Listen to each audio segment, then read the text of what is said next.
장모 아픈 게 나랑 뭔 상관이야? 자기 엄마는 자기가 알아서 해야지. 그만 좀 징징거려. 제 엄마가 위암 3기 판정받은 날 남편이 TV 채널 돌리면서 내뱉은 말입니다. 적금 깨서 수술비 대고 회사 휴직하고 병원에서 밤새 토하는 엄마 등을 쓸어주는 동안 이 인간은 골프를 치고 있었어요. 수술실 앞에서 4시간을 혼자 앉아 울고 있는데 문자 익십하고 친구들이랑 술판을 벌이던 남편. 근데요, 딱 2주 뒤에 전세가 확 뒤집혔습니다. 시어머니가 계단에서 굴러떨어져 응급실에 실려간 날 남편이 다급하게 전화해서 빨리 오라고 하길래 제가 딱 한마디 했죠. 전화 잘못 거셨습니다. 간병인 쓰세요. 제 앞에서 비굴하게 매달리는 남편한테 이혼 서류 탁 내밀어준 똑똑한 아내의 통쾌한 복수 지금 바로 시작합니다. 평범한 화요일이었습니다. 점심시간 종이 울리자마자 저는 책상 서랍에서 도시락을 꺼냈죠. 전날 밤에 싸둔 김치볶음밥이었는데 전자레인지에 돌리려고 자리에서 일어나는 순간 휴대폰이 울렸습니다. 화면에 엄마라는 2글자가 떴어요. 엄마는 보통 저녁 8시쯤 전화하는 사람이에요. 점심시간에 연락이 온 건 기억을 더듬어 봐도 손에 꼽을 정도였죠. 저는 도시락을 내려놓고 전화를 받았습니다. 엄마, 왜? 점심시간에 웬일이야? 수화기 너머로 엄마의 숨소리가 먼저 들렸습니다. 1박자, 2박자. 엄마는 평소처럼 밝은 목소리를 내려고 애쓰는 게 느껴졌어요. 수진아, 별일 아닌데 엄마가 병원을 좀 다녀왔어. 별일 아니라는 말을 먼저 꺼내는 사람치고 정말 별일 아닌 적이 없었습니다. 저는 휴게실 구석으로 걸어가며 목소리를 낮췄어요. 병원? 어디 아파? 무슨 병원? 동네 병원에서 검사를 좀 했는데 큰 병원 가서 다시 보래. 그래서 다녀온 거야. 엄마의 목소리가 떨리고 있었습니다. 평생 남 앞에서 눈물 한 번 안 보이던 사람이에요. 아버지 돌아가셨을 때도 장례식장에서도 엄마는 울지 않았거든요. 그 엄마의 목소리가 떨린다는 건 보통 일이 아니라는 뜻이었죠. 엄마, 나한테 숨기지 마. 뭐라고 했어, 의사가. 긴 침묵이 흘렀습니다. 저는 휴게실 창문 앞에 서서 손가락으로 허벅지를 꼬집고 있었어요. 위암이래. 3기라고 했어. 도시락을 데우러 가던 평범한 점심이 그 한마디에 산산조각이 났습니다. 저는 아무 말도 할 수 없었어요. 입을 열면 울음이 터질 것 같아서 입술을 깨물었죠. 수진아, 듣고 있어? 듣고 있어. 엄마가 알아서 할 테니까 너는 걱정하지 마. 요즘 의술이 좋잖아. 엄마는 자기가 암이라면서 딸을 걱정하고 있었습니다.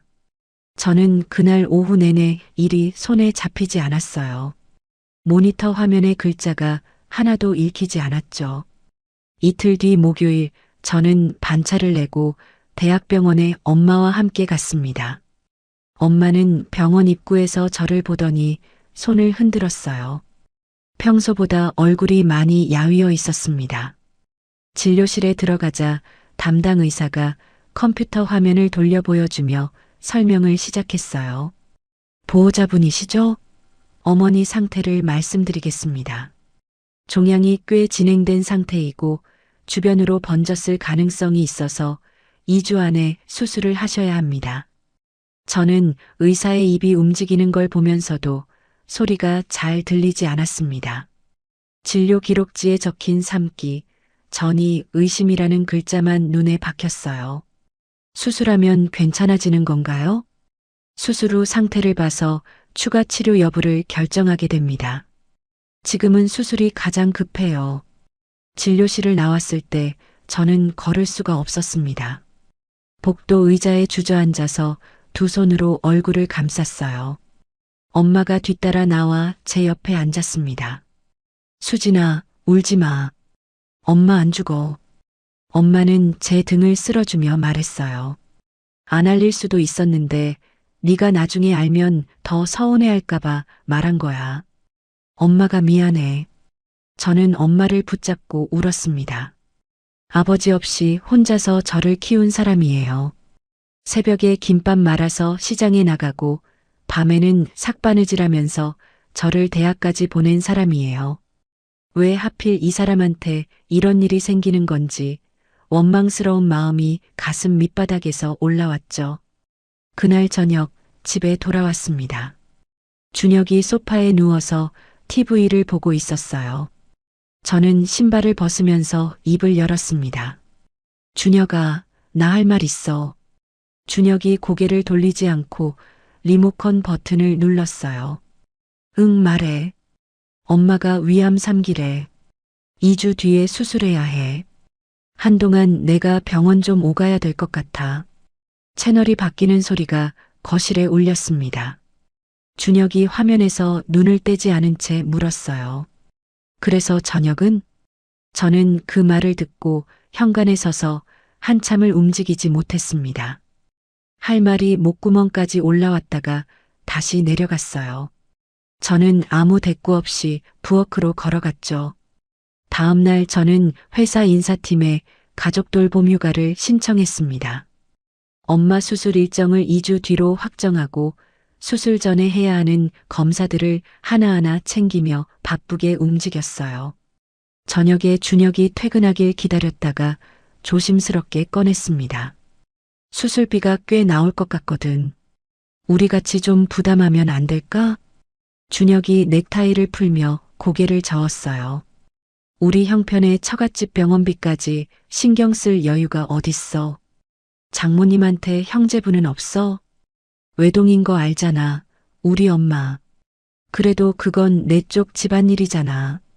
저는 더 말하지 않았습니다. 다음 날 은행에 가서 적금을 해지했어요. 7년 동안 모은 돈이었습니다. 통장에서 숫자가 빠져나가는 걸 보면서도 엄마를 생각하면 아깝지 않다고 속으로 되뇌었죠. 집에 돌아와 냉장고에 붙은 신혼여행 사진이 눈에 들어왔습니다. 제주도에서 찍은 사진이었어요.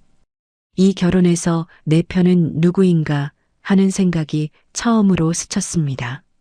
수술 전 주말, 저는 엄마 입원 준비물을 챙기러 친정집에 갔어요. 엄마는 이미 작은 가방에 짐을 다 싸놓고 있었습니다. 속옷, 수건, 칫솔, 미끄럼 방지 슬리퍼까지 반듯하게 넣어둔 가방을 보니 가슴이 먹먹했어요. 엄마, 나보고 챙기라고 하지 그랬어. 엄마가 환하게 웃었습니다. 내 짐은 내가 싸야지. 넣을 줄 알고 네가 좋아하는 깍두기 담가놨다. 저는 화장실에 들어가 문을 닫고 소리 없이 울었습니다.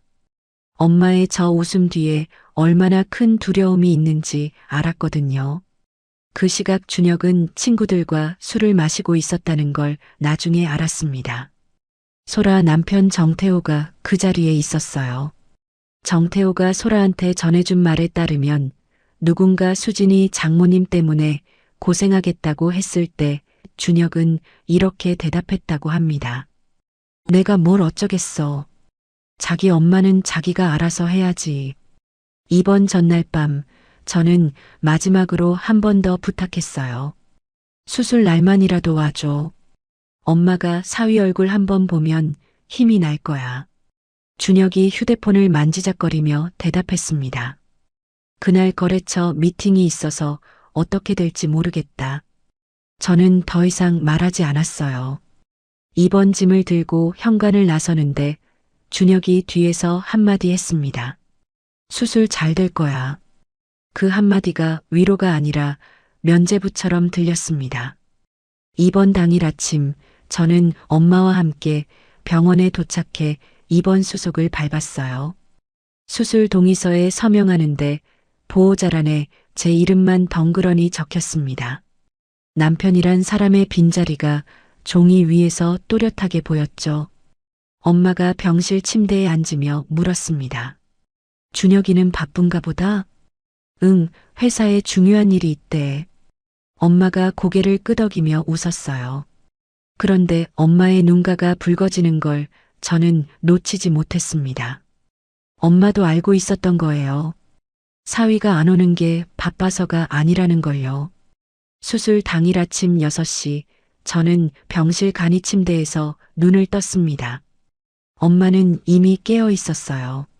창밖이 아직 어두운데 천장을 바라보고 계셨죠. 엄마, 잠 못 잤어? 아니, 좀 잤어. 너야말로 그 딱딱한 데서 허리 안 아프냐? 엄마가 억지로 웃어 보였습니다. 입술이 바짝 말라 있었어요. 수술 전날 자정부터 물 한 모금 못 드셨거든요. 간호사가 들어와 수술 가운으로 갈아입으라고 안내했습니다. 엄마가 커튼 뒤에서 옷을 갈아입는 동안 저는 휴대폰을 꺼내 준혁에게 전화를 걸었어요. 신호음이 길게 울렸습니다. 받지 않았어요. 한 번 더 걸었습니다. 역시 받지 않았죠. 저는 문자를 보냈습니다. 엄마 지금 수술실 들어간다. 와줄 수 있으면 와줘. 읽음 표시가 떴어요. 답장은 오지 않았습니다. 이동 침대에 누운 엄마가 수술실로 향할 때 저는 엄마 손을 꼭 잡고 복도를 걸었어요. 엄마의 손이 차가웠습니다. 수진아, 엄마 금방 나올게. 걱정하지 마. 응, 나 여기서 기다리고 있을게. 수술실 문 앞에서 엄마의 손을 놓아야 했습니다. 문이 닫히고 머리 위 빨간 불이 켜졌어요. 저는 대기 의자에 앉았습니다. 아무도 없었어요. 넓은 복도에 저 혼자였습니다. 오가는 사람들이 보호자 대기석에 홀로 앉아 있는 저를 힐끗 보고 지나갔어요. 다른 수술실 앞에는 가족들이 둘, 셋씩 모여 앉아 있었는데 저만 혼자였죠. 1시간이 지났습니다. 2시간이 지났어요. 저는 화장실도 가지 못하고 의자에 앉아 수술실 문만 바라봤습니다. 혹시라도 의사가 나와서 제 이름을 부를까봐 자리를 뜰 수가 없었거든요. 3시간째에 접어들 무렵 복도 끝에서 익숙한 목소리가 들렸어요. 수진아. 소라였습니다. 퇴근하자마자 달려온 거예요. 소라가 비닐봉지를 들고 허겁지겁 뛰어오더니 제 옆에 털썩 앉았습니다. 밥은 먹었어? 저는 고개를 저었어요. 소라가 봉지에서 김밥 한 줄과 생수를 꺼내 제 무릎 위에 올려놨습니다. 먹어. 너 쓰러지면 이모님 누가 봐. 저는 김밥을 한 입 물고 씹다가 결국 참았던 것이 터졌어요. 눈물이 김밥 위로 뚝뚝 떨어졌습니다. 소라는 아무 말 없이 제 손을 잡아줬어요. 고마워, 소라야. 바보야, 이런 걸로 고마워하지 마. 소라가 제 등을 토닥이며 말했습니다. 저는 남편 얘기를 꺼내지 못했어요. 준혁이 안 왔다는 말을 입 밖에 내면 그게 진짜가 될 것 같았거든요. 4시간이 넘어서야 수술실 문이 열렸습니다. 의사가 마스크를 내리며 나왔어요. 저는 벌떡 일어났습니다. 보호자 이수진 씨요? 네, 저예요. 수술은 잘 끝났습니다. 종양은 깨끗하게 떼어냈는데 주변 조직 일부에서 번진 흔적이 확인돼서 추가로 항암 치료를 진행해야 할 것 같습니다. 잘 끝났다는 말에 다리에서 힘이 풀렸어요. 소라가 옆에서 제 팔을 잡아줬습니다. 그런데 항암이라는 단어가 귀에 걸렸죠. 끝난 게 아니었습니다. 회복실로 옮겨진 엄마를 잠깐 볼 수 있었어요. 마취가 덜 깬 엄마가 눈을 감은 채 중얼거렸습니다. 수진아, 수진아. 잠꼬대처럼 제 이름을 부르는 엄마의 목소리를 듣고 저는 복도 벽을 손으로 짚었습니다. 무너지면 안 됐어요. 제가 무너지면 엄마를 돌볼 사람이 아무도 없으니까요. 그 다음날 오전이었습니다. 휴대폰이 울렸어요. 준혁이었습니다. 수술 잘 됐어? 마치 안부 인사처럼 가볍게 물었어요. 저는 복도 창가에 서서 전화를 받았습니다. 잘 됐어. 근데 항암도 해야 한대. 아, 그래. 다행이네. 수술은 잘 됐다니까. 잠깐 침묵이 흘렀어요. 준혁이 다시 입을 열었습니다. 근데 수진아, 집에 먹을 게 하나도 없다. 라면도 다 떨어졌어. 언제 들어올 건데? 저는 창밖을 바라봤습니다. 병원 주차장에 햇살이 내리쬐고 있었어요. 엄마가 아직 중환자실이야. 당분간은 못 가. 야, 그러면 간병인 하나 쓰면 되잖아. 하루에 얼마 한다던데 뭐 그리 대단한 일이라고. 네가 며칠째 거기 박혀 있어. 준혁이 전화를 끊었습니다. 저는 꺼진 화면을 한참 들여다봤어요. 화면에 비친 제 얼굴이 낯설었습니다. 엄마가 중환자실에서 일반 병실로 옮겨진 날부터 본격적인 간병이 시작됐습니다. 저는 밤낮 없이 병원에서 지냈어요. 엄마가 물을 달라고 하면 물을 떠다 드리고, 화장실에 가고 싶다고 하면 부축해서 모시고 가고, 새벽에 통증으로 신음하시면 간호사를 불러 진통제를 요청했죠. 같은 병실에 입원한 환자의 보호자가 말을 걸어왔습니다. 50대 초반쯤 되어 보이는 여자분이었어요. 아가씨, 커피 한 잔 마셔. 내가 자판기에서 뽑아왔어. 오정미라는 분이었습니다. 남편을 간병하고 계셨어요. 고맙습니다. 나도 여기 온 지 3주째야. 이 생활 하다 보면 보호자가 먼저 쓰러져. 틈나면 꼭 쉬어. 정미 씨의 말이 따뜻했습니다. 이 병원에서 저한테 밥 먹었냐, 쉬라고 말해주는 사람은 소라와 정미 씨뿐이었어요. 간병 3일째 오후 시어머니한테서 전화가 왔습니다. 저는 엄마가 낮잠 든 사이 복도로 나가 전화를 받았어요. 어머니, 안녕하세요. 수진아, 너 도대체 며칠째 병원이야? 엄마가 아직 혼자 움직이지를 못하셔서요.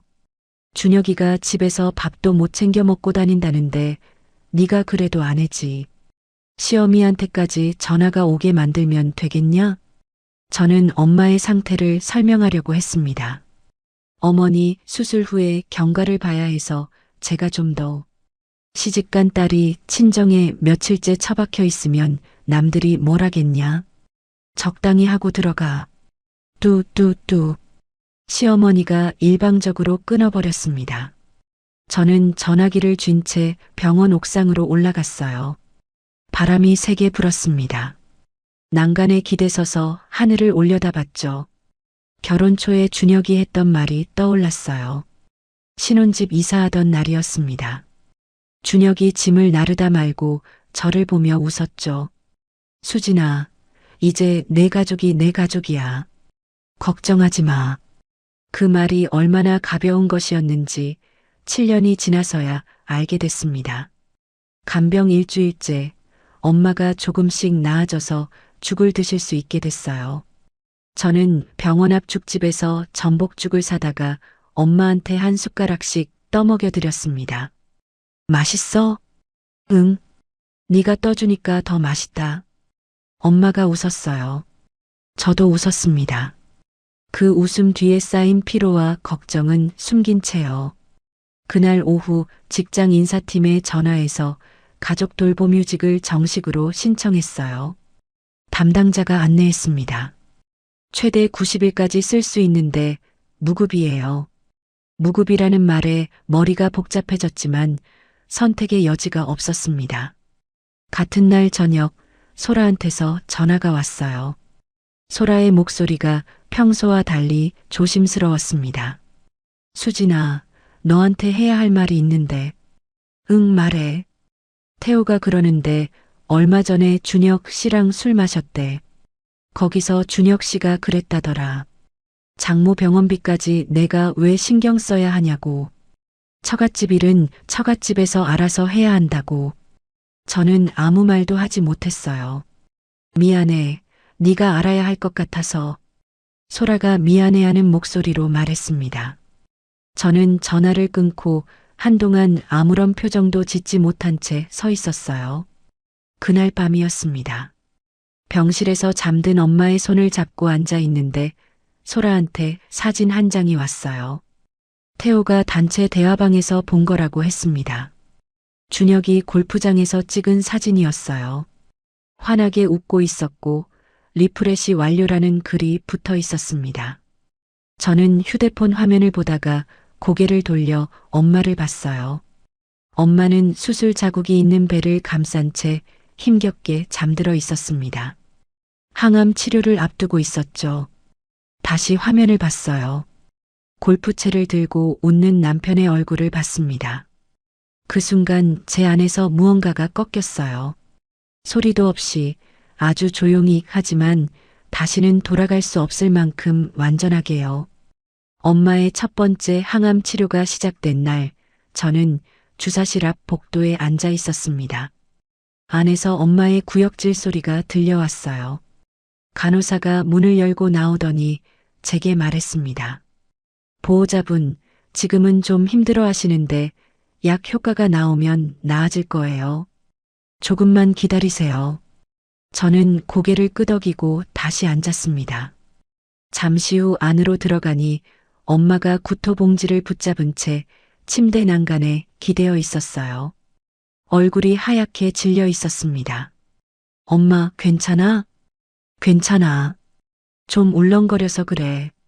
금방 나아질 거야. 엄마가 손등으로 입가를 닦으며 억지로 웃었어요. 저는 수건에 물을 적셔 엄마의 이마를 닦아드렸습니다. 등을 쓸어주는데 엄마의 등뼈가 손바닥에 그대로 느껴졌어요. 수술 후로 살이 많이 빠진 거였죠. 치료가 끝나고 병실로 돌아와 엄마를 눕히고 저는 간호사실 옆 우편함에서 고지서를 꺼냈습니다.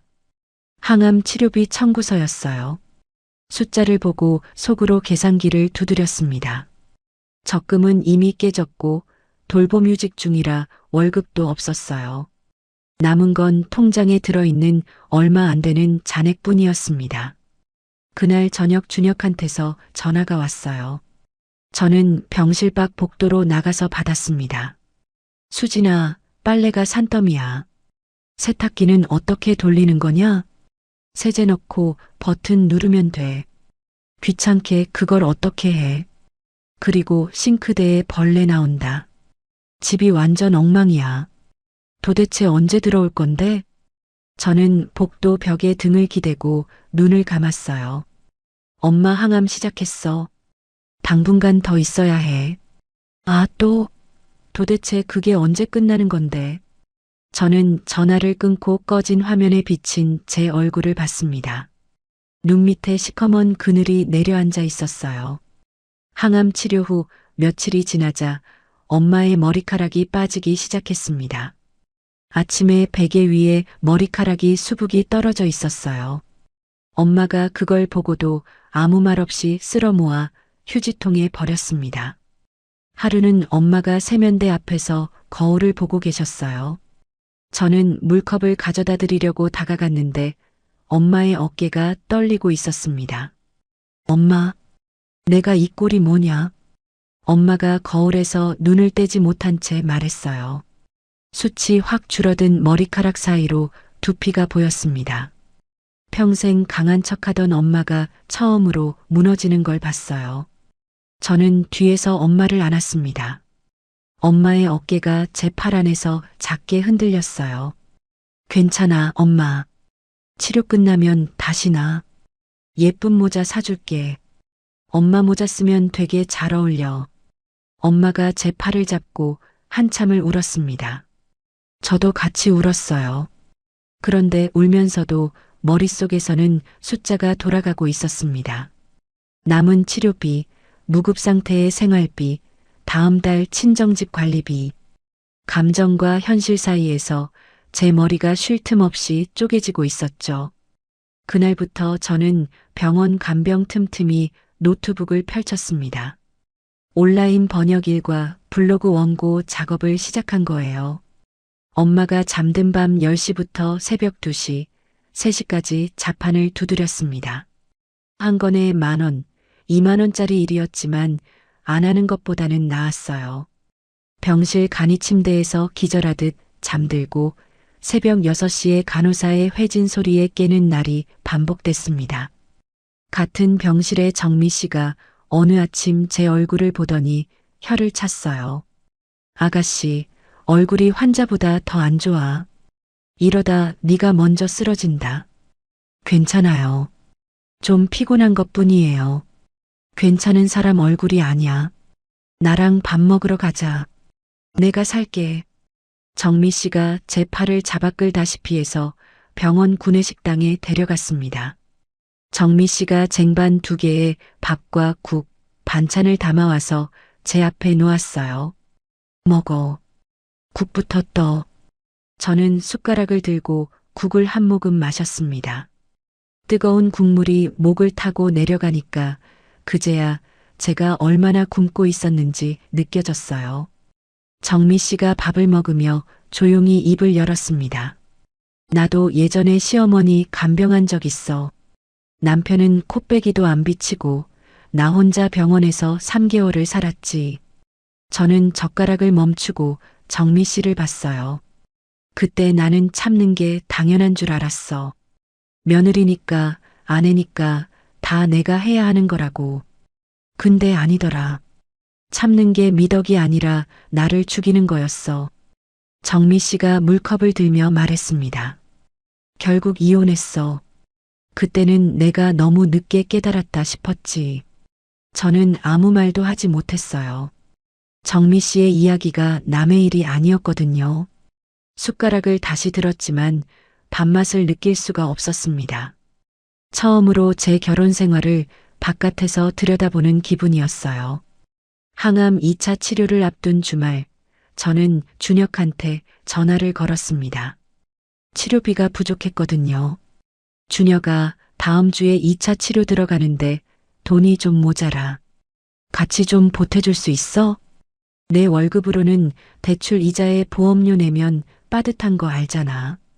내 적금 아직 안 깼어? 적금은 진작에 다 깼어. 준혁의 목소리가 갑자기 높아졌어요. 뭐? 그걸 왜 나한테 한마디 없이 깨? 그건 우리 돈이잖아. 저는 전화기를 꽉 쥐었습니다. 7년 동안 내 이름으로 내가 넣은 적금이야. 그리고 그 돈으로 엄마 수술비 냈어. 아니, 그래도 상의를 해야 할 거 아냐? 집안 살림이 있는데.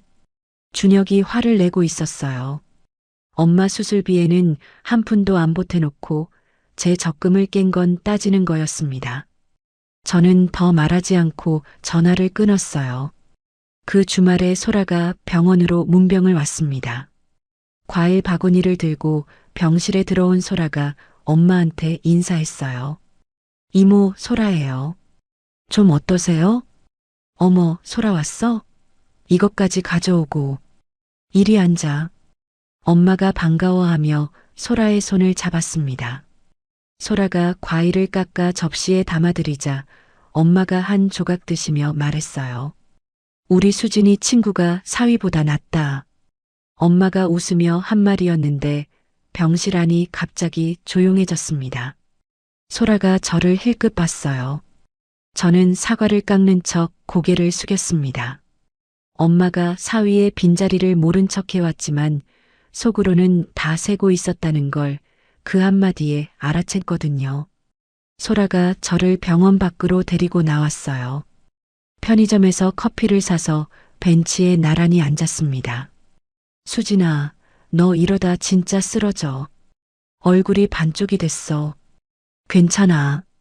엄마가 나아지고 있으니까. 소라가 커피를 한 모금 마시고 잠시 망설이더니 입을 열었어요. 나 하나만 물어볼게. 준혁 씨 지난달에 골프채 새로 샀다는 거 알아? 뭐? 태호한테 자랑했대. 새 골프채 샀다고. 수진아, 네가 적금 깨고 부업하는 동안 그 사람은 골프채를 산 거야. 저는 커피를 들고 있던 손을 무릎 위에 내려놓았습니다. 분노가 올라와야 할 자리에 이상하게 아무것도 없었어요. 텅 빈 것 같으면서도 묘하게 가라앉은 느낌이었습니다. 분노 대신 어떤 확신이 자리를 잡았어요. 이 결혼이 어디로 가야 하는지, 제 안에서 답이 정해지고 있었습니다. 항암 2차 치료가 끝나고 엄마의 상태가 좀 안정됐습니다. 퇴원 일정이 잡혔어요. 저는 친정집에 가서 청소기를 돌리고 이불을 빨고 냉장고를 채웠습니다. 엄마가 퇴원해서 편하게 쉴 수 있도록 집안 구석구석을 정리했어요. 영양식 식단표도 만들어서 냉장고에 붙여놨습니다. 직장 복귀 일정도 인사팀과 조율했죠.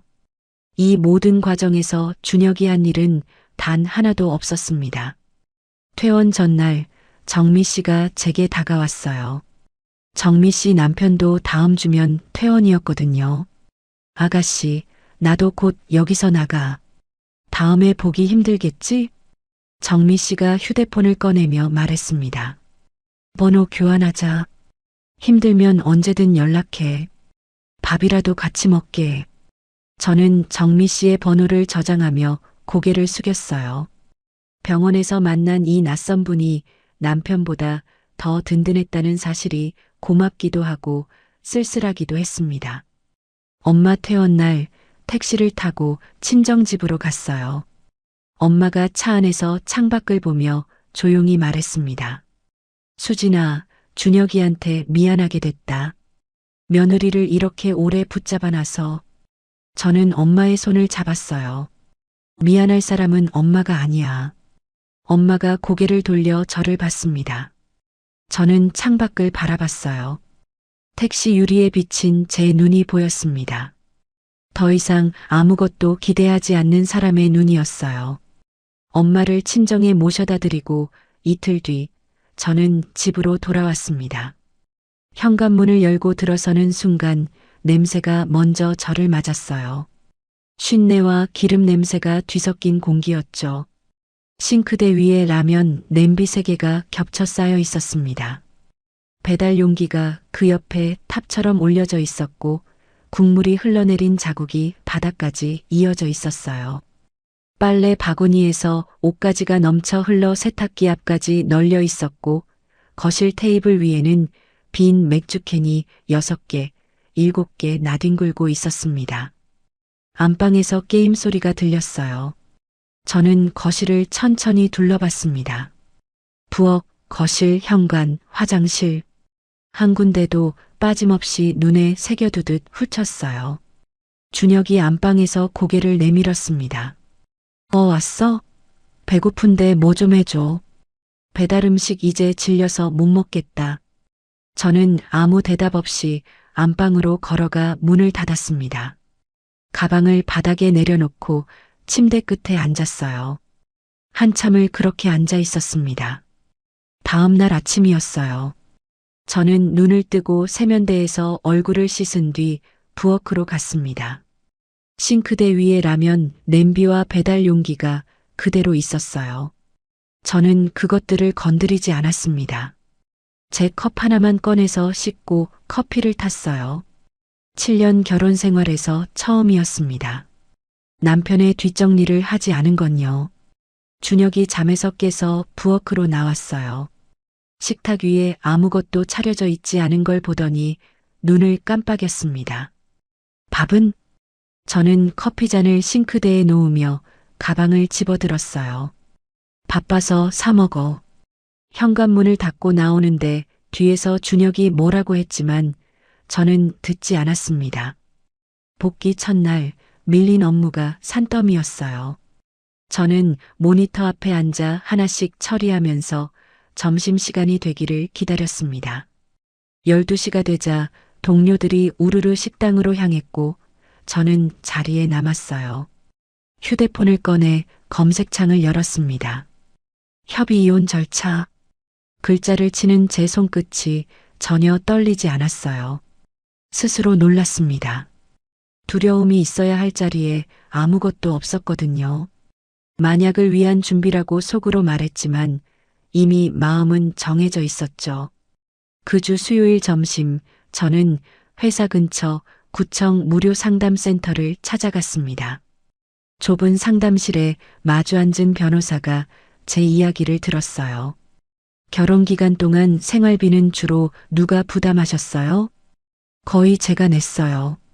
남편은 자기 대출 이자랑 보험료 내고 나면 집에 넣는 돈이 거의 없었거든요. 그런 내역을 증명할 수 있는 자료가 있으면 좋겠어요. 카드 명세서라든지 계좌 이체 기록이라든지 미리 챙겨두세요. 변호사가 명함 한 장을 건네며 말했습니다. 이혼 전문으로 하시는 분 한 분 소개해 드릴게요. 도움이 될 겁니다. 저는 명함을 받아 지갑에 넣고 구청을 나왔어요.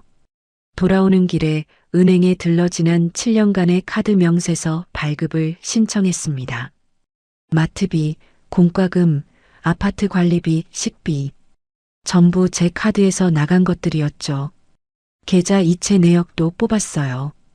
기록을 한 장씩 넘길수록 숫자가 말해주고 있었습니다. 이 결혼에서 누가 살림을 굴려왔는지를요. 그 주 금요일 저녁이었습니다. 퇴근하고 집에 돌아왔더니 거실에서 낯익은 목소리가 들렸어요. 시어머니였습니다. 연락도 없이 서울에 올라오신 거였죠. 시어머니가 소파에 앉아 계셨고 준혁이 옆에 서 있었습니다. 저는 현관에서 신발을 벗으며 인사했어요. 어머니, 안녕하세요. 오신다고 미리 말씀해 주시지. 내가 우리 아들 집에 오는데 미리 말을 해야 해? 시어머니가 저를 아래 위로 훑어보며 말했습니다. 수진아, 앉아. 저는 시어머니 맞은편에 앉았어요. 준혁은 부엌 쪽에 기대서서 서 있었습니다. 내 어머니 아픈 건 불쌍하지. 그건 나도 안다. 근데 이 집 살림은 누가 하냐? 준혁이가 밥도 못 먹고 빨래도 못하고 얼마나 고생했는지 아냐? 시어머니가 손가락으로 거실을 가리켰어요. 아직도 치우지 못한 맥주캔 자국과 배달 전단지가 보였습니다. 네가 그래도 이 집 아내 아니냐? 남편이 이 꼴로 사는데 병원에만 처박혀 있으면 되겠어? 저는 시어머니의 눈을 바라봤습니다. 예전 같았으면 고개를 숙이고 죄송하다고 했을 거예요. 그런데 그날은 달랐습니다. 입이 먼저 움직였어요. 어머니, 그러면 어머니가 아프셔서 병원에 계실 때 준혁 씨가 저한테 이렇게 하면 괜찮으시겠어요? 시어머니의 얼굴이 굳었습니다. 눈이 커지더니 목소리가 한 옥타브 올라갔어요. 뭐, 지금 시어미한테 말대꾸를 하는 거냐? 준혁이 부엌 쪽에서 걸어오며 끼어들었습니다. 야, 수진아. 엄마한테 그게 무슨 말버릇이야. 저는 준혁을 봤어요.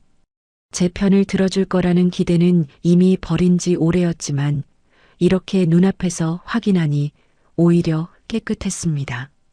이 집에서 저는 가족이 아니었어요. 밥을 하고 빨래를 하고 치우는 사람이었을 뿐이죠. 어머니, 저 좀 씻고 올게요.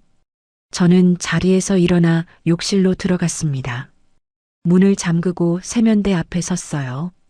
거울 속에 제 얼굴을 봤습니다. 이상하게 눈물이 나지 않았어요. 대신 머릿속이 선명해지고 있었습니다. 그날 밤 시어머니가 돌아가신 뒤 저는 침대에 누워 천장을 바라봤어요. 옆에서 준혁이 코를 골며 자고 있었습니다.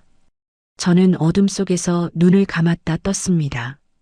이혼이라는 단어가 더 이상 만약이 아니라 언제로 바뀌어 있었어요. 다음 주 월요일 저는 구청에서 소개받은 변호사 최지훈을 찾아갔습니다.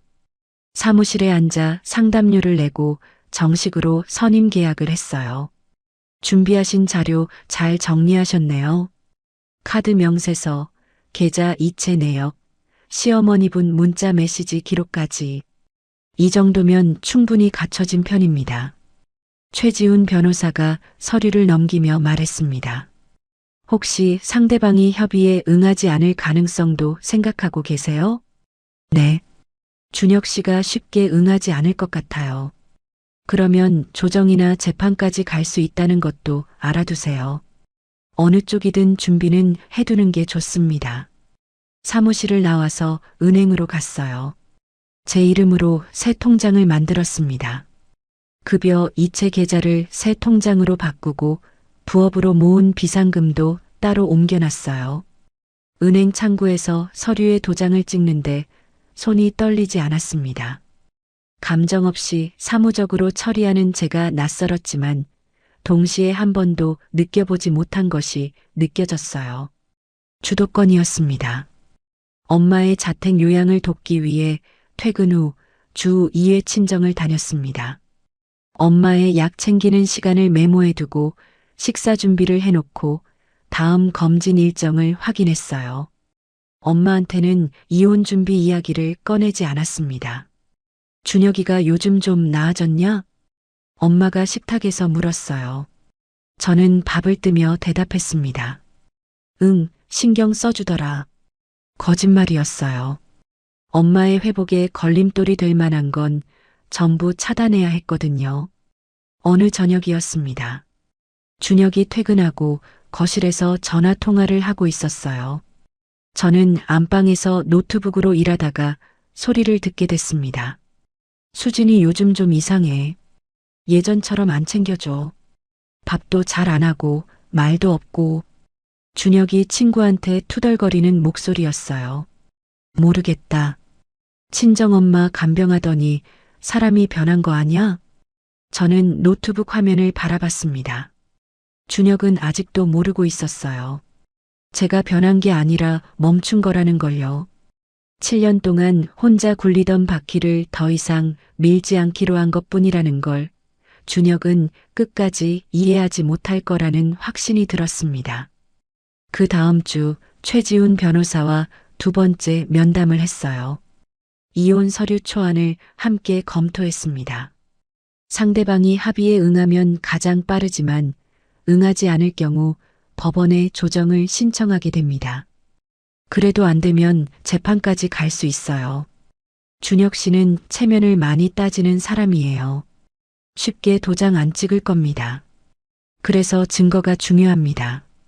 생활비 분담 내역, 시어머니 문자 기록, 간병 기간 중 배우자의 부재를 입증할 수 있는 것들 다 정리해 두세요. 저는 고개를 끄덕이고 사무실을 나왔습니다. 밖에 해가 지고 있었어요. 퇴근길 사람들 사이를 걸으며 생각했습니다.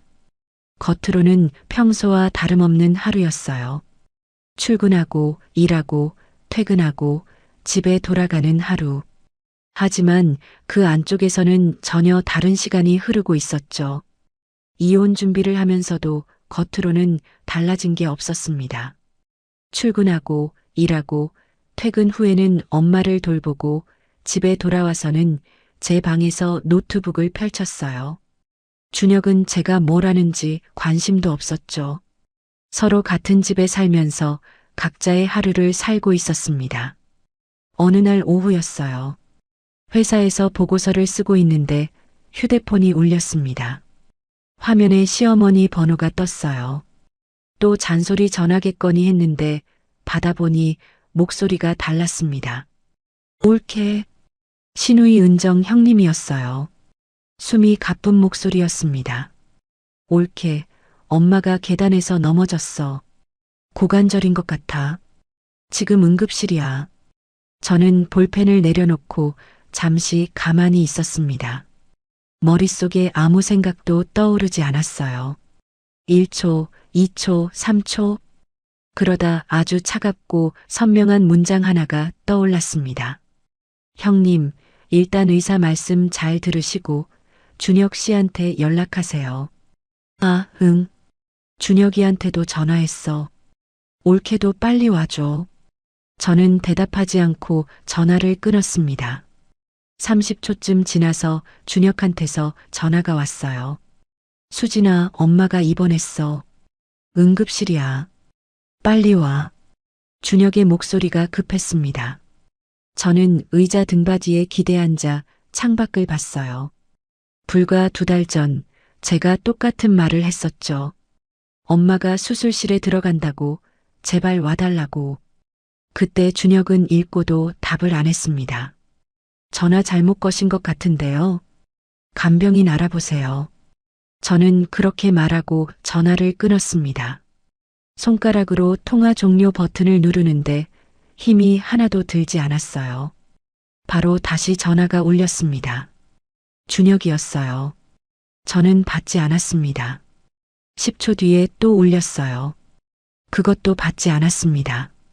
문자가 쏟아지기 시작했어요. 야, 이게 뭐 하는 짓이야? 엄마가 응급실인데 장난이야? 전화 좀 받아. 수진아, 제발. 저는 문자를 하나하나 읽었습니다. 읽기만 하고 답은 하지 않았어요. 휴대폰을 책상 위에 내려놓고 창밖을 바라봤습니다. 놀라울 정도로 평온했어요. 심장이 뛰지도 손이 떨리지도 눈물이 나지도 않았습니다. 그 시각 준혁은 응급실에서 혼자 뛰어다니고 있었겠죠. 의사한테 설명 듣고 서류에 서명하고 이리저리 끌려다니면서 수술이 필요하다는 말, 나이가 있어서 회복이 오래 걸릴 수 있다는 말. 그 말들을 혼자 감당하고 있었을 거예요. 제가 그랬던 것처럼요. 저녁에 은정 형님한테서 전화가 왔습니다. 저는 잠시 망설이다가 받았어요. 수진 씨, 나 은정이야. 사정이 있는 건 모르겠는데 엄마가 위급한 상황이야. 이러면 안 되지 않아? 은정 형님의 목소리가 조심스러우면서도 답답하다는 게 느껴졌습니다. 저는 의자에 앉은 채 천천히 입을 열었어요. 형님, 제 친정엄마 암 수술할 때 준혁 씨가 뭐라고 했는지 아세요? 뭐라고 했는데? 장모 아픈 게 나랑 무슨 상관이냐고 했어요.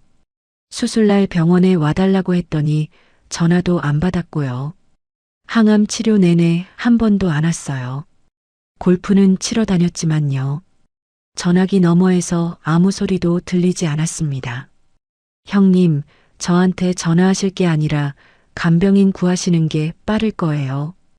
은정 형님이 한참 만에 입을 열었어요. 그런 일이 있었어? 네. 준혁이가 진짜 그랬어? 네. 형님, 저는 이만 끊을게요. 전화를 끊고 가방을 챙겨 퇴근했습니다. 친정에 가서 엄마와 저녁을 먹었어요. 시댁 이야기는 한마디도 꺼내지 않았습니다. 수진아, 오늘 안색이 좋아 보인다. 엄마가 된장찌개를 떠먹으며 말했어요. 그래, 요즘 좀 잘 자서 그런가 봐. 그래, 잘 자야 해. 얼굴에 화색이 도니까 엄마도 기분이 좋다. 저는 밥을 먹다가 숟가락을 내려놓고 엄마를 봤어요. 엄마, 나 이제 좀 내 인생 살려고. 엄마가 젓가락을 멈추고 저를 바라봤습니다. 제 눈을 들여다보더니 아무 말 없이 고개를 살짝 끄덕였어요. 더 묻지 않았습니다. 엄마는 뭔가를 느꼈을 거예요. 그날은 그걸로 충분했습니다.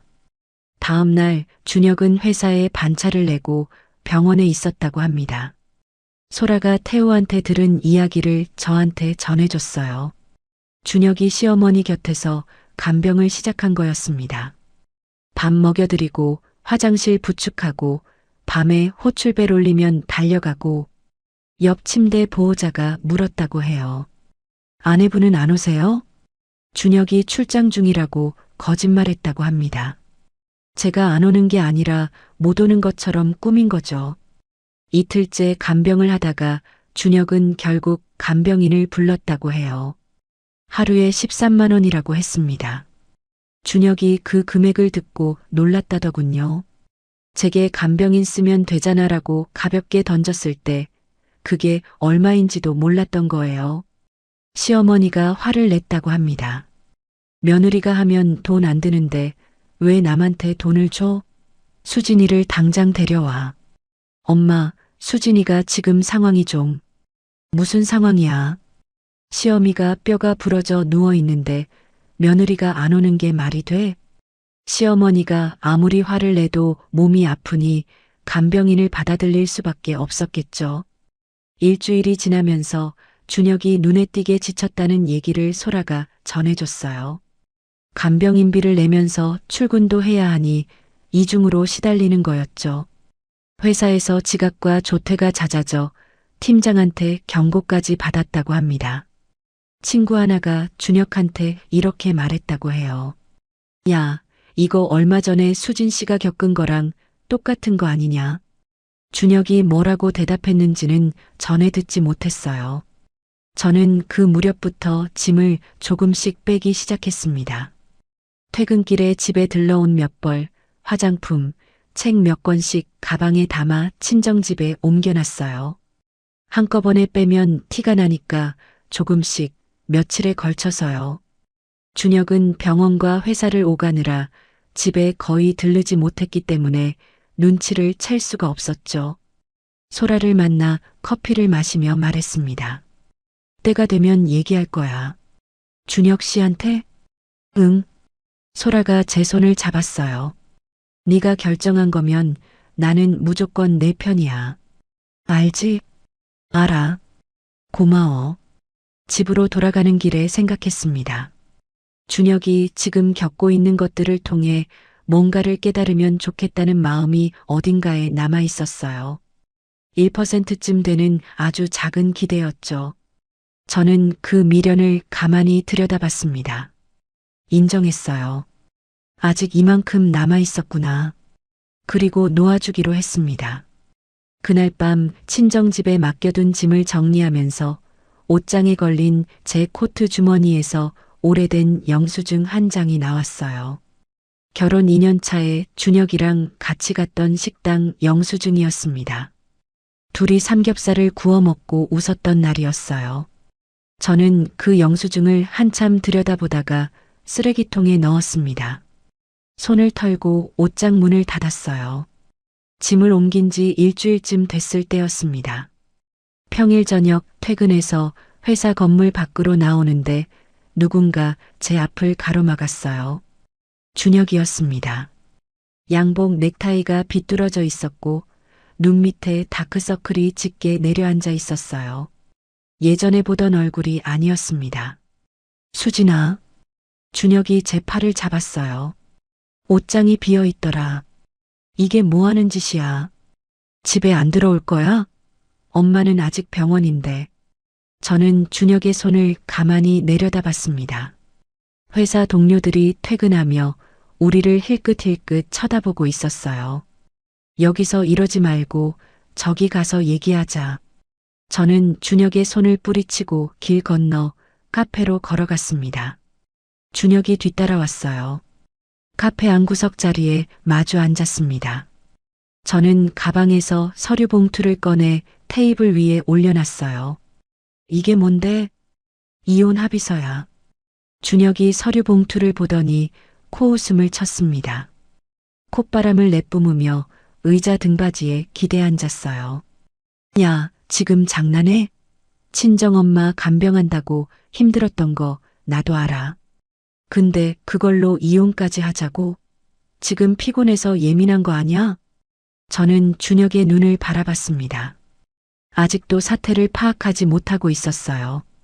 제가 왜 이 자리에 서류를 들고 앉아 있는지, 지난 몇 달간 무슨 일이 있었는지 전혀요. 마지막 확인이었습니다. 준혁아, 한 번만 잘 들어. 저는 가방에서 파일 한 묶음을 더 꺼냈어요. 카드 명세서, 계좌 이체 내역, 날짜별로 정리한 표, 결혼하고 7년 동안 생활비를 누가 냈는지 여기 다 있어. 마트비, 관리비, 공과금, 식비. 거의 다 내 카드에서 나갔어. 준혁의 눈이 서류 위를 훑었습니다. 엄마 수술비도 내 적금 깨서 냈어. 너한테 같이 부담하자고 했을 때 뭐라고 했는지 기억나? 처갓집 병원비까지 신경 쓸 여유 없다고 했잖아. 그건 그때 상황이. 내가 엄마 간병하는 동안 너 뭐 했어? 술 마시고, 골프 치고, 새 골프채 사고. 소라 남편 태호가 다 봤어. 너 술자리에서 장모 아픈 게 나랑 무슨 상관이냐고 했다며. 준혁의 얼굴에서 여유가 사라졌습니다. 입술을 달싹이더니 커피잔을 만지작거렸어요. 처음으로 상황이 심각하다는 걸 알아차린 표정이었죠. 태호가 증인으로 설 수 있어. 알아? 준혁이 고개를 떨구었습니다. 한참을 그렇게 있다가 목소리를 낮췄어요. 내가 좀 못한 건 인정해. 근데 부부 사이에 이런 일로 이혼까지 해야 해? 내가 다시 잘할게. 진짜로. 이런 일이라는 게 뭔데? 저는 테이블 위에 놓인 서류를 손가락으로 가리키며 말했습니다. 내 엄마가 암으로 죽을 수도 있었어. 수술실에 들어가는데 나 혼자 앉아 있었어. 4시간 넘게. 내 전화는 안 받았고 문자는 읽고도 씹었잖아. 그게 너한테는 그냥 이런 일이야? 준혁이 대답하지 못했어요. 두 손으로 얼굴을 감싸더니 한참을 그 자세로 있었습니다. 카페 안에 다른 손님들의 웃음소리가 들렸어요. 우리 테이블만 조용했죠. 서류 읽어보고 연락해. 저는 자리에서 일어나 가방을 들었습니다. 준혁이 고개를 들어 저를 올려다봤어요. 입술이 떨리고 있었지만 저는 더 앉아 있을 이유가 없었습니다. 카페를 나오니 소라한테서 전화가 왔어요. 어땠어? 생각보다 담담했어. 서류 꺼내놓으니까 오히려 시원하더라. 잘했어. 수진아, 진짜 잘했어. 소라의 목소리가 울먹였어요. 저는 웃으며 대답했습니다. 울지 마. 울 사람은 나인데.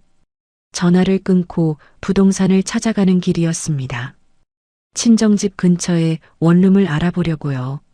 걸어가는데 갑자기 다리가 멈췄어요. 부동산 앞 유리문에 비친 제 모습이 보였습니다. 7년이라는 시간이 한꺼번에 밀려왔어요. 신혼집에서 처음 밥을 차리던 날, 명절에 시댁에서 전을 부치던 밤, 둘이 소파에 앉아 TV를 보며 웃던 저녁. 전부 진짜였던 시간들이에요. 그 시간들이 가슴팍을 눌렀습니다. 잠깐이었어요. 저는 숨을 한번 크게 내쉬고 부동산 문을 밀고 들어갔습니다. 친정집 근처 소형 원룸 계약을 마쳤어요. 보증금은 크지 않았고 당장 들어갈 수 있는 방이었습니다. 친정에 맡겨두었던 짐을 새 방으로 옮겼어요. 이틀 뒤 시어머니가 퇴원해서 준혁이 사는 집으로 갔다는 소식을 소라가 전해줬습니다. 며느리 없는 집에서 준혁이 시어머니를 돌보고 있다고요. 시어머니가 준혁한테 뭐라고 했는지도 들었어요. 수진이를 데려와. 무릎이라도 꿇어.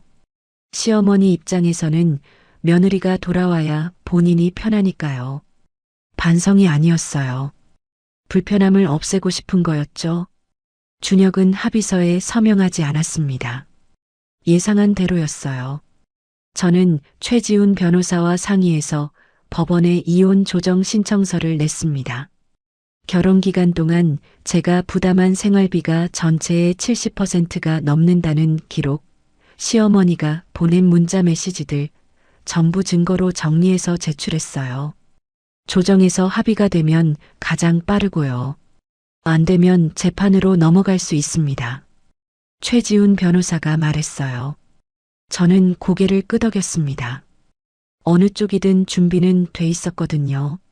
며칠 뒤 소라가 태호한테 들은 이야기를 전해줬어요.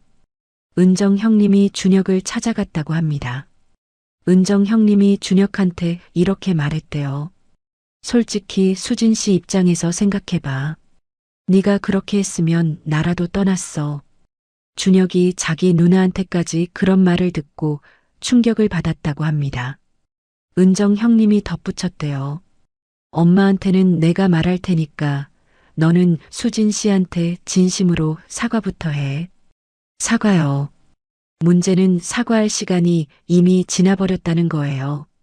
수술실 앞에서 혼자 앉아있던 그 4시간 동안 와야 했고 엄마가 항암 치료로 머리카락이 빠지던 그때 한 번이라도 얼굴을 비춰야 했어요.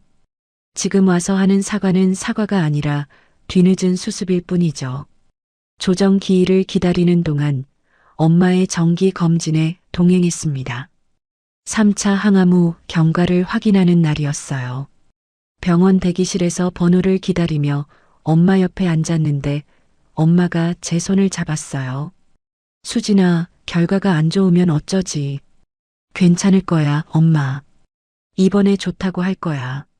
제 목소리가 떨렸는지 엄마가 오히려 제 손을 꽉 쥐어줬어요.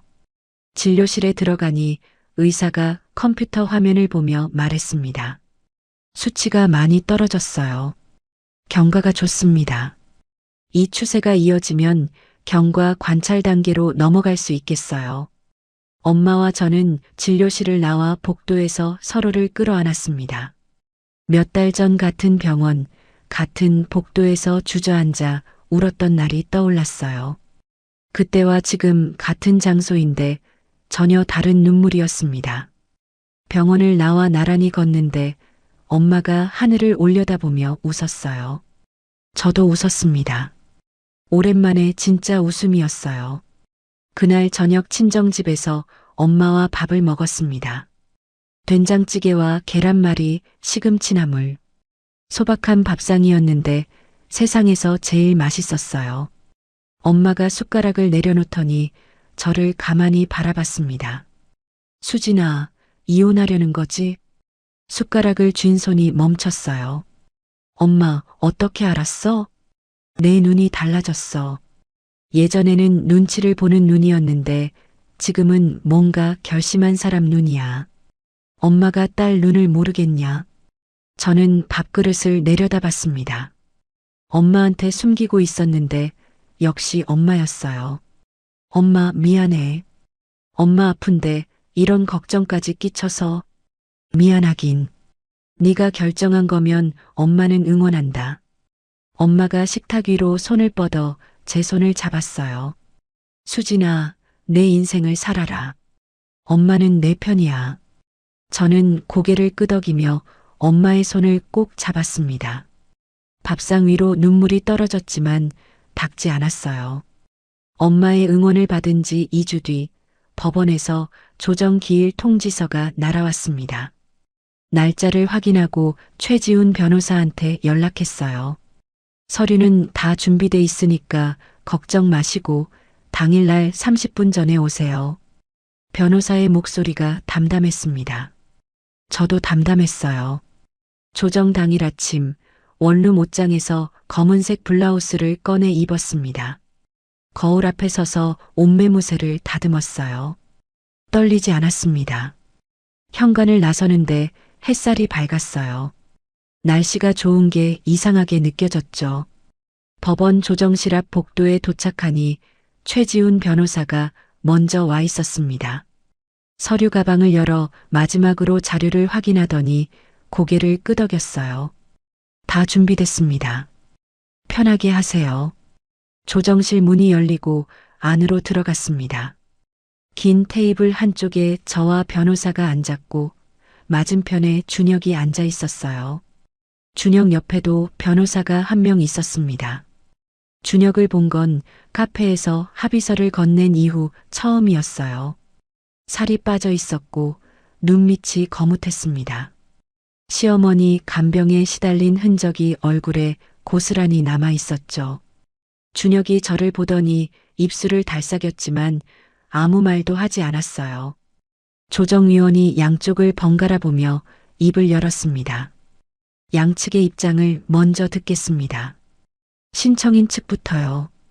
최지훈 변호사가 서류를 넘기며 말했어요.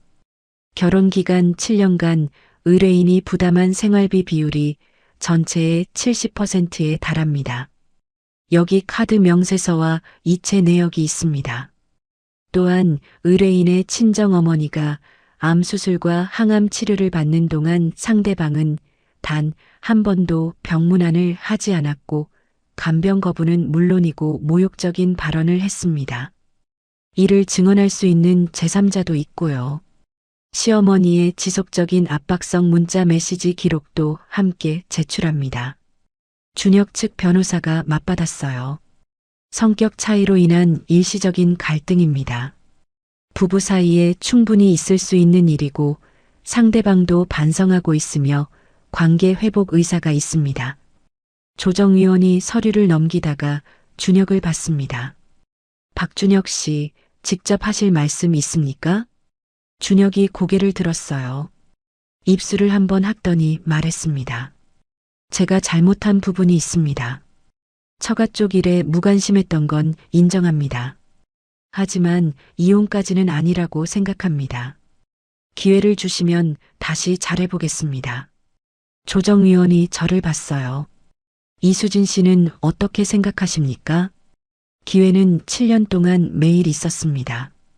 더 드릴 기회가 없어요. 조정실이 잠시 조용해졌습니다. 조정위원이 안경을 고쳤으며 서류를 정리했어요. 양측의 입장 차이가 큽니다. 2차 조정 기일을 잡겠습니다. 조정실을 나왔습니다. 복도에서 소라한테 전화를 걸었어요. 한 번 더 해야 한대. 2차 날짜 잡힌다고. 시간이 좀 걸리겠지만 넌 이미 다 한 거나 마찬가지야. 잘 버텨. 이기고 지는 게 아니야. 그냥 끝내는 거야. 전화를 끊고 법원 밖으로 나왔어요. 계단 위에 서서 하늘을 봤습니다. 구름 한 점 없이 맑았죠. 며칠 뒤 저녁 원룸에서 빨래를 개고 있는데 초인종이 울렸습니다. 문 앞에 준혁이 서 있었어요. 소라가 나중에 알려준 건데 준혁이 제 회사 근처에서 퇴근길을 따라와 원룸 위치를 알아낸 거였습니다. 수진아, 나 잠깐만. 5분만. 저는 문을 열었지만 안으로 들이지는 않았어요. 문틀에 기대서서 준혁을 봤습니다. 한 번만 기회를 줘. 진짜 달라질게. 내가 잘못한 거 알아. 다 알아. 7년이었어. 달라질 기회가 몇 번이었는지 알아? 준혁이 입술을 깨물었어요. 엄마가 수술실에 들어가던 날, 그날이 마지막이었어. 그 전화 한 통이면 됐어. 근데 너는 그걸 놓쳤잖아. 준혁이 복도 벽에 등을 기대며 고개를 숙였습니다. 한참을 서 있었어요. 저는 기다리지 않았습니다. 서류에 도장 찍어. 그게 너도 나도 편한 거야. 문을 닫았어요. 돌아서서 방 안으로 들어왔습니다. 창문으로 밖을 내다보니 준혁이 한참을 복도에 서 있다가 천천히 걸어갔어요. 그 다음 주 은정 형님이 저한테 전화를 했습니다. 수진 씨, 엄마가 직접 사과하고 싶다고 해. 한 번만 와줄 수 있어? 저는 잠시 망설였어요. 안 갈 수도 있었지만 한 번은 마주하는 게 맞겠다는 생각이 들었습니다. 형님도 그 자리에 같이 있어 주실 수 있어요? 당연하지. 내가 옆에 있을게. 주말 오후에 예전에 살던 집을 찾아갔습니다. 제가 나온 뒤로 한 번도 가지 않았던 곳이었어요. 현관 비밀번호는 바뀌어 있었고 은정 형님이 안에서 문을 열어줬습니다.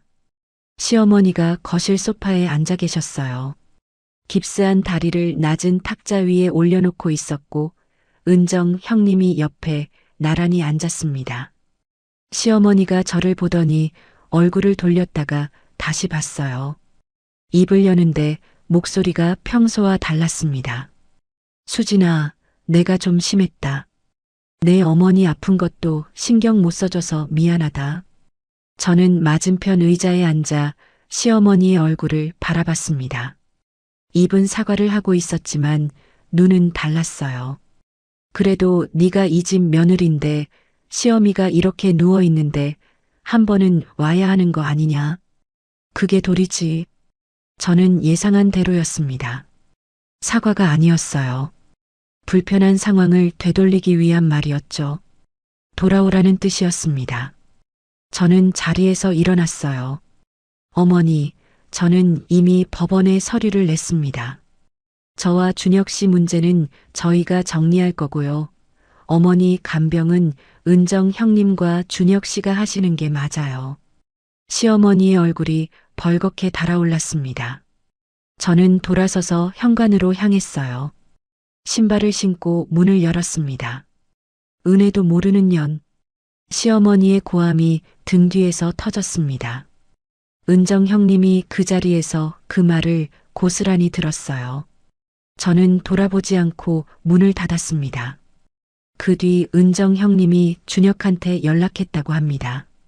엄마가 수진 씨한테 한 말 나 다 들었어. 이러면 재판 가서 더 불리해져. 더 끌지 마. 합의해. 준혁이 결국 뜻을 꺾었어요. 변호사를 통해 합의 의사를 전해왔습니다. 제가 낸 조건 대부분을 수용하겠다고요. 저는 몇 가지 수정사항을 보내고 최종 조율에 들어갔습니다. 2차 조정 기일이 잡혔습니다. 양쪽이 합의 조건에 동의했어요. 조정이 성립됐고 조정 조서가 만들어졌습니다. 이혼이 법적으로 확정된 거죠. 조정실을 나오는 길에 준혁이 뒤에서 불렀어요. 수진아. 저는 멈춰섰습니다. 정말 이렇게 끝나는 거야? 저는 돌아서서 준혁을 봤어요. 준혁의 눈이 붉어져 있었습니다. 끝나는 게 아니야. 원래 자리로 돌아가는 거야. 저는 돌아서서 법원 복도를 걸었습니다. 한 발자국, 두 발자국. 뒤를 돌아보지 않았어요. 법원 밖 계단 위에 섰습니다. 5월의 햇살이 얼굴 위로 내려앉았어요. 저는 왼손을 들어 약지에 끼워져 있던 반지를 빼서 가방 안주머니에 넣었습니다. 7년 동안 끼고 있던 반지가 빠진 손가락이 가벼웠어요. 그 가벼움이 손끝에서 시작해서 손목, 팔, 어깨, 온몸으로 퍼졌습니다. 휴대폰을 꺼내 소라한테 문자를 보냈어요. 끝났어. 계단을 내려왔습니다. 이혼이 확정되고 일주일이 지났습니다. 저는 원룸에서 짐을 싸고 있었어요. 친정엄마 집 근처에 조금 더 넓은 오피스텔을 구했거든요. 원룸보다 창이 컸고 햇빛이 잘 들어왔습니다. 이사 당일 소라와 소라 남편 태호가 아침부터 와줬어요. 태호가 박스를 나르며 말했습니다. 형수님, 이거 무거운 건 뒤에 놓을까요? 아, 네. 감사합니다. 소라가 옷가지를 정리하다가 저를 불렀어요. 수진아, 커튼 뭐 색으로 할 거야? 여기 창이 크니까 밝은 색이 좋겠다. 아이보리 어때? 좋지. 나중에 같이 사러 가자. 짐을 풀고 식기를 찬장에 하나씩 넣었습니다. 밥그릇, 국그릇, 접시, 머그컵. 전부 제가 고른 것들이었어요. 결혼 생활 7년 동안 식기는 항상 시어머니가 보내주신 걸 쓰거나 준혁이 골라온 걸 썼거든요. 제 취향대로 공간을 꾸며본 게 처음이었습니다. 혼자서 웃음이 나왔어요. 소라가 제 옆에서 그릇을 닦아주다가 물었습니다. 뭐가 웃겨? 아니, 그냥 그릇 하나 놓는 게 이렇게 좋은 건지 몰랐어. 소라가 어이없다는 표정을 짓다가 같이 웃었어요. 다음 날 엄마를 새 집에 초대했습니다. 현관문을 열고 들어온 엄마가 실내화를 신고 거실을 둘러봤어요. 어머, 깨끗하네. 여기 좋다. 엄마, 여기 앉아. 밥 차려놨어. 식탁에 나란히 앉았습니다. 콩나물국에 달걀말이, 멸치볶음, 깍두기. 소박한 밥상이었는데 엄마가 숟가락을 들다 말고 창밖을 봤어요. 햇볕 잘 들어서 좋다. 엄마의 눈이 젖어 있었습니다. 숟가락을 쥔 손이 떨리고 있었어요. 엄마, 울지 마. 밥맛 없어지잖아. 안 울어. 눈이 부셔서 그래. 엄마가 손등으로 눈가를 훔치며 웃었어요. 저도 웃었습니다. 밥을 먹으며 이런저런 얘기를 했어요. 다음 검진이 언제더라? 다음 달 8일이야. 그때 같이 가고 검진 끝나면 맛있는 거 먹으러 가자. 엄마 뭐 먹고 싶어? 냉면. 물냉면 먹고 싶다. 좋아, 냉면 먹자. 엄마와 둘이서만 밥을 먹는 게 이렇게 편한 건지 몰랐어요. 눈치 볼 사람도 없고 미안해할 이유도 없고 시간이 온전히 우리 둘의 것이었습니다. 직장에 복귀한 뒤로 오히려 일에 집중이 잘 됐어요. 예전에는 퇴근 시간이 다가오면 저녁 메뉴를 고민하고 준혁의 기분을 살피고 집안일 목록을 머릿속으로 돌렸거든요. 지금은 퇴근하면 제 시간이었습니다. 점심에 소라와 밥을 먹으며 말했어요. 이상하게 요즘 일이 재밌어. 소라가 젓가락으로 반찬을 집으며 물었습니다.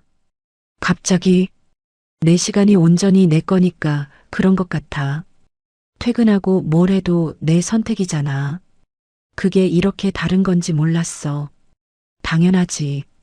네가 원래 일 잘하는 사람이야. 그동안 에너지가 딴 데로 다 빠져나간 거지. 소라가 물컵을 들며 말했어요. 진짜 얼굴이 달라졌다. 피부도 좋아지고. 잘 자서 그래. 요즘 통잠 자거든. 주말에 대학 동창 모임이 있었습니다. 소라가 연락해서 끌어낸 거예요. 오랜만에 만난 친구들이 저를 보더니 눈을 동그랗게 떴어요. 수진아, 무슨 좋은 일 있어? 분위기가 다른데. 저는 커피잔을 내려놓고 웃으며 말했습니다. 이혼했어. 테이블이 조용해졌어요. 친구들이 서로 눈치를 보다가 한 명이 조심스럽게 물었습니다. 괜찮아? 응. 좋은 일 맞아. 제가 웃으니까 친구들도 하나둘 웃기 시작했어요. 누군가 축하해야 하는 거야? 하고 묻자 소라가 대신 대답했습니다. 당연하지. 건배하자. 커피잔을 부딪히며 웃었어요. 신기했습니다. 남편 하나가 빠졌을 뿐인데 저를 둘러싼 관계들이 오히려 또렷해졌어요. 누가 진짜 제 사람인지가 선명하게 보였거든요. 모임에서 돌아온 저녁 휴대폰에 메시지가 하나 와 있었습니다. 은정 형님이었어요. 올케, 아니 이제 올케는 아니지만 수진 씨 미안하고 고마웠어. 앞으로 잘 살아. 저는 메시지를 읽고 한참 화면을 바라봤습니다. 결혼 생활 내내 가까워지기 어려웠던 사람이에요. 그런데 마지막에 와서 유일하게 상황을 있는 그대로 봐준 사람이 은정 형님이었죠. 짧은 답장을 보냈습니다. 형님도 건강하세요. 감사했습니다. 엄마의 정기 검진 날이 왔어요. 병원에 함께 갔습니다.